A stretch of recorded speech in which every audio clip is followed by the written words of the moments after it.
اعوذ باللہ من الشیطان الرجیم بسم اللہ الرحمن الرحیم الحمد للہ والصلاة والسلام علی اہلہا ولعنت اللہ علی اہلہا اما بعد۔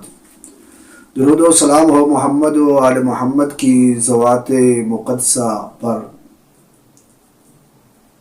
اور جہاں کہیں بھی آل محمد کے چاہنے والے آباد ہیں، خداوند کریم ان کی حفاظت فرمائے اور ان کی ہر قسم کی مشکلات کو دور فرمائے، آپس میں اتفاق و اتحاد سے رہنے کی توفیق عطا فرمائے۔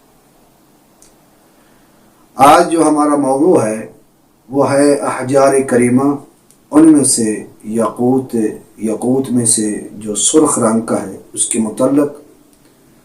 اس ضمن میں ہم گفتگو کر رہے ہیں کہ اس کو پہننا کیسے چاہیے، کیا ائمہ معصومین علیہ السلام نے بھی اسے پہنا ہے یا پسند کیا ہے؟ تو روایات میں ہے امیر المومنین علیہ السلام جن 4 پتھروں کو پہنا تھا ان میں سے ایک یاقوت ہے۔ تو ایک سائل نے امام رضا علیہ السلام سے عرض کی، مولا میرے پاس پریشانیاں بہت زیادہ ہیں، پریشان رہتا ہوں، کو اس کا حل بیان فرمائے۔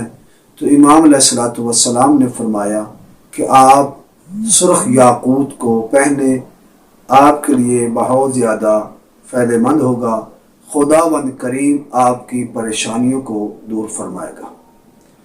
بعض روایات میں ہے کہ امام رضا علیہ السلام سے منقول ہے کہ سرخ یاقوت کو پہننا مستحب ہے، حتیٰ کہ پھر مولانا نے فرمایا جو امیر المومنین علیہ السلام نے اپنے ہاتھ پر سرخ یاقوت پہنا تھا، اس پر جو حرز کنندہ کیا ہوا تھا، جو عبارت لکھی ہوئی تھی وہ یہ تھی، لا الہ الا اللہ المالک الحق المبین۔ مولانا نے فرمایا اگر انسان یہ چاہتا ہے کہ میں دنیا کی نگاہ میں، مخلوق کی نگاہ میں عزیز و مکرم ہوں، میری عزت ہو، میری قوت میں اضافہ ہو، اسے یہ حرز جو ہے، یہ یاقوت جو ہے یہ پہننا چاہیے۔ جو انسان یہ یاقوت پہنتا ہے، اللہ تعالیٰ اسے خلائق کی نگاہ میں صاحب عزت قرار دیتا ہے۔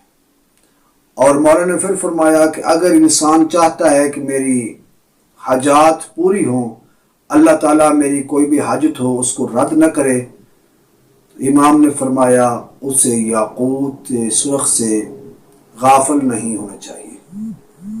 اللہ تعالیٰ ہمیں آل محمد کے فرامین پر عمل کرنے کی توفیق عطا فرمائے۔ والحمد للہ رب العالمین۔